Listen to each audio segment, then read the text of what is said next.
Hello everyone and welcome back to another series of reviews. I know I've been on a hiatus the last few months and I really have no excuse. It started off getting my own apartment, then getting a new job, and I just ran out of time to do it. Especially since Sonic Mania came out during all this and I've been playing that nonstop. I mean, if you're subscribed and you've been paying attention, you've seen my channel. But I wanted to take this opportunity to talk about a different game. Sonic Mania is coming, I promise. I will review Sonic Mania. Just give it time. Today I want to talk about Cuphead. Because it's no surprise that I love platforming games. Well, maybe it is, considering most of my channel has been Final Fantasy IX and Kingdom Hearts.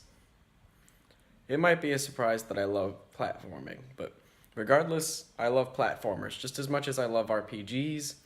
So today I'm going to talk about Cuphead. Don't deal with the devil.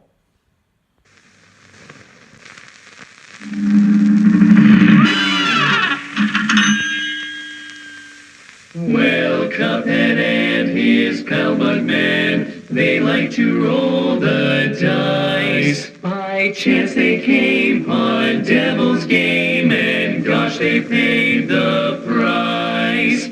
Paid the price. And now they're fighting for their lives on a mission fraught with dread. And if they proceed but don't succeed, well, the devil will take their heads.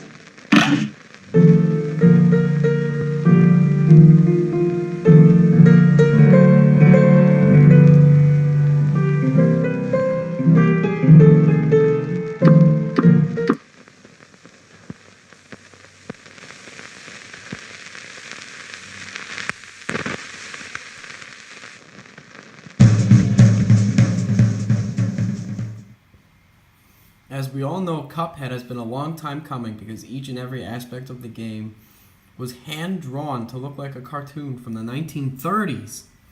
I mean, just looking at it, it's a basic run-and-gun platformer with plenty of boss fights. And is it worth it? Let's find out. I already talked about the art direction and everything, and said how everything looks incredible. But I didn't talk about the soundtrack. Everything in this sounds like a mix of the big band stuff that we associate with the early 20th century, with a little hint of what if the 1930s have video games? And the result sounds incredible. Every track from start to finish is absolutely amazing, and I can't get enough of it. Definitely buy the DLC for that. It's worth the money. I mean, right down to the cards and the storybook title intro, everything looks fantastic. Sounds fantastic too, but everything looks fantastic. Speaking of the intro, the story here is actually quite simple. Cuphead and his brother Mugman find their way into a casino and make one too many bets against the house, which happens to be owned by the devil. And in an effort to save their own skins, the two plea, and the devil says he might spare them if they can collect on previous debts owed to the devil. And with that, we're thrown into the tutorial stage, and then thrown right into the action. Let's see how we do. Wait, that can't be right.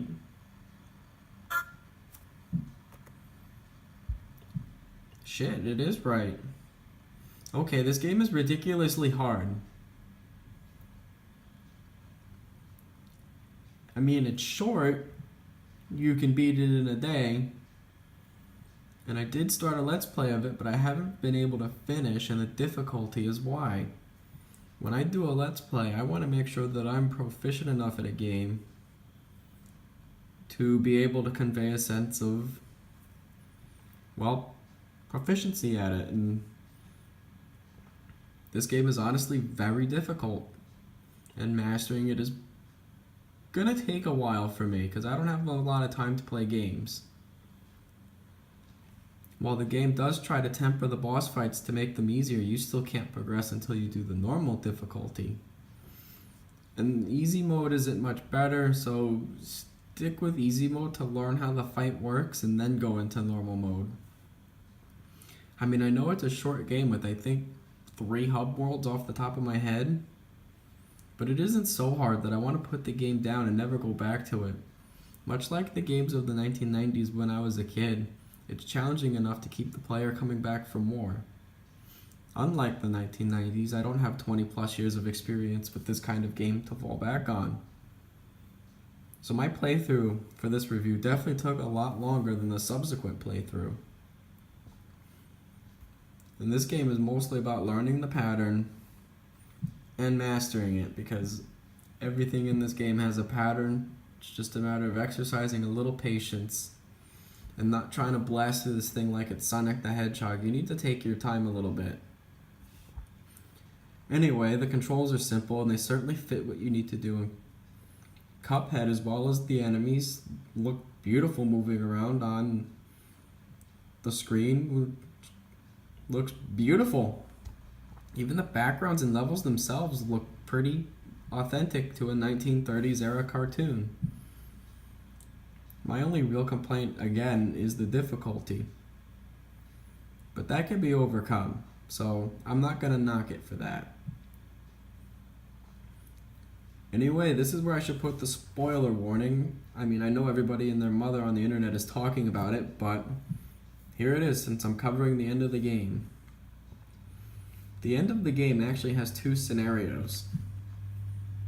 The first is you give the devil his contracts, which he turns you into his lackeys, and the game ends right then and there. If you say no, which is what you're supposed to do, you get the true ending, which results in a battle with the devil himself. Obviously, our heroes emerge victorious. The devil begrudgingly lets them go, and the 2 return home after burning the contracts to reveal to the people that they are no longer bound to their contracts and they are celebrated as heroes.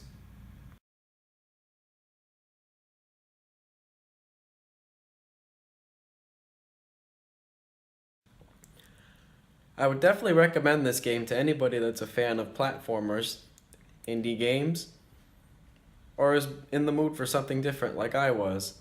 I mean, I've been playing Sonic Mania and Final Fantasy IX, and I love both of those games. But I've been intrigued by Cuphead since it was first announced, and the art direction is why. Don't pass this up just because it might be too hard or you don't know about the art style. Like, I love the art style. I've said it at least a few times in this video, and I'm saying it again now.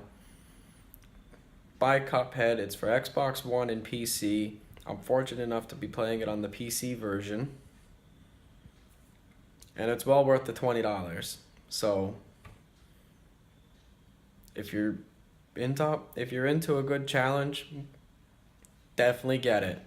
I mean, once you master it, you could beat it in a day. I mean, I like that kind of thing where once you master a game, you could beat it in a day, because I don't have time mostly to be playing video games all day, every day. So I like playing my old Sonics. I like playing Streets of Rage, Mario, even Mega Man. And Cuphead is definitely a nice addition to that list of games that I can play every day and beat it in basically a sitting. It just takes time to master. And anyway, that's my review. And as I always say, like, comment, and subscribe for more content. And have a great day, everybody.